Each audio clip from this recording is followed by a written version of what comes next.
Hello and welcome to another edition of the Mr. Douglass Sports Show. I am your host, Corey Douglas. This show will be featured on YouTube, Instagram, Facebook, and Twitter. Don't forget to like and subscribe on YouTube and give me a follow on Instagram and Twitter at TheMrDouglass. Last Sunday, I was at my mom's house just before 2 p.m. Central Time, and I was actually helping my mom set up a movie that she was trying to watch when I heard my brother go, "Corey!" And I'm thinking, all right, what's going on? So I walk back to my room, and he says, "Corey," again. And I'm like, "What's up?" And he says, "Kobe Bryant has passed away." And I was shook.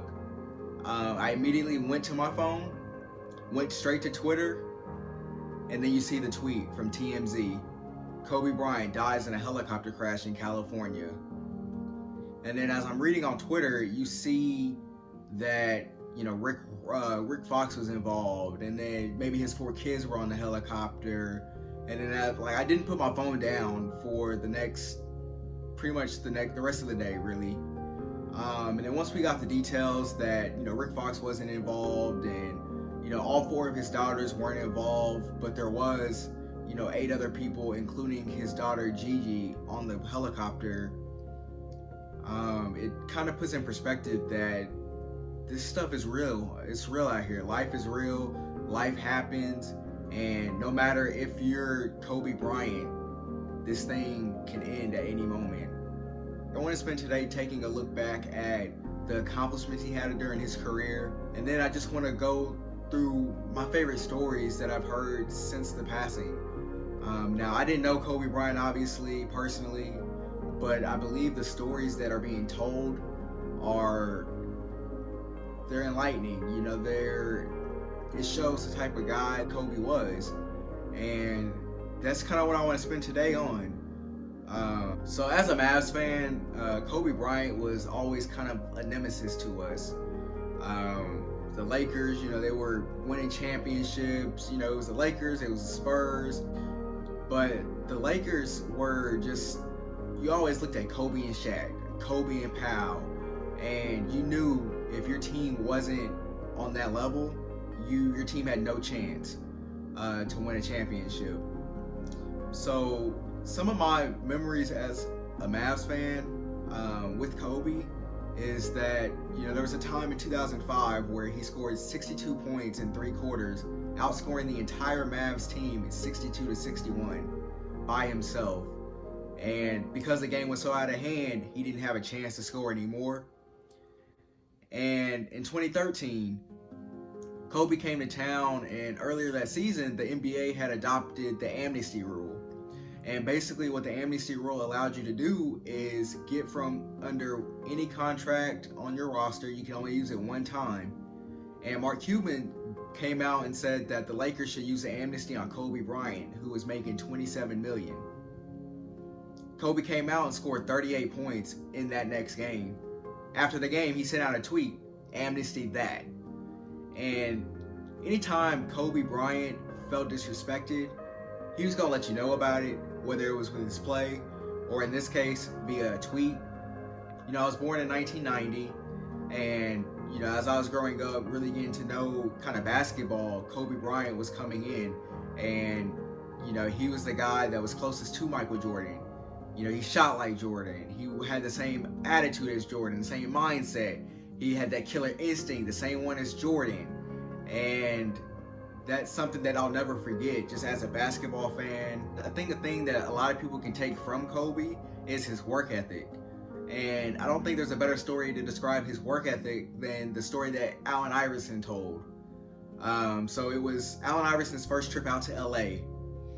And they had just went out to dinner. Kobe had hit AI up, said, "Let's go to dinner." They go to dinner, and after the dinner's over, Kobe's dropping AI back off at the hotel, and Kobe Bryant asks AI, he's like, "What are you doing tonight?" And AI says, in straight AI fashion, "I'm going to the club." And then AI asks Kobe, "What are you doing tonight?" And Kobe says, "I'm going to the gym."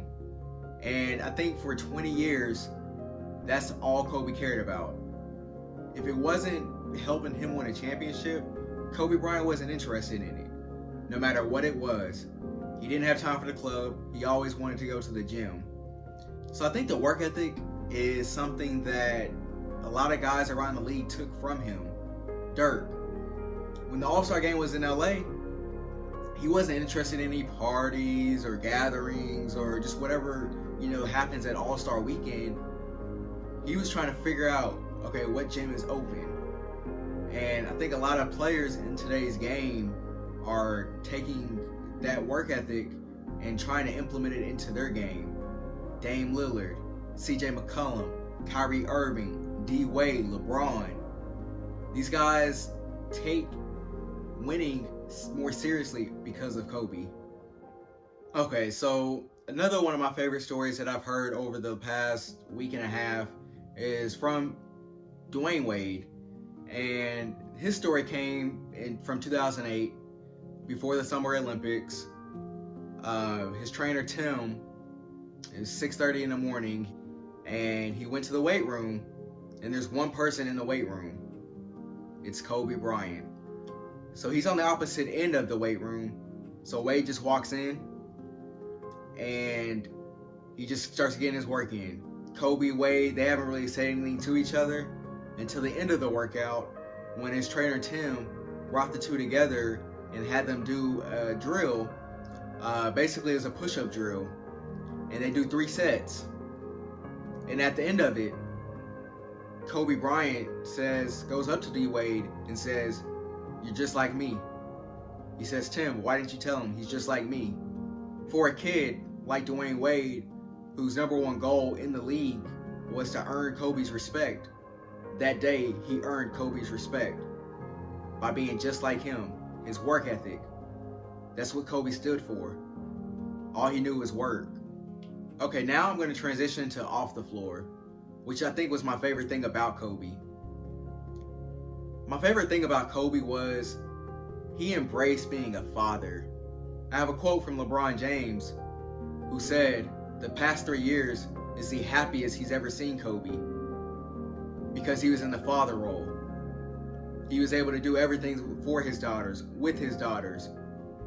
He was in the midst of bringing awareness to women's sports, because his daughter GiGi was an up-and-coming basketball star."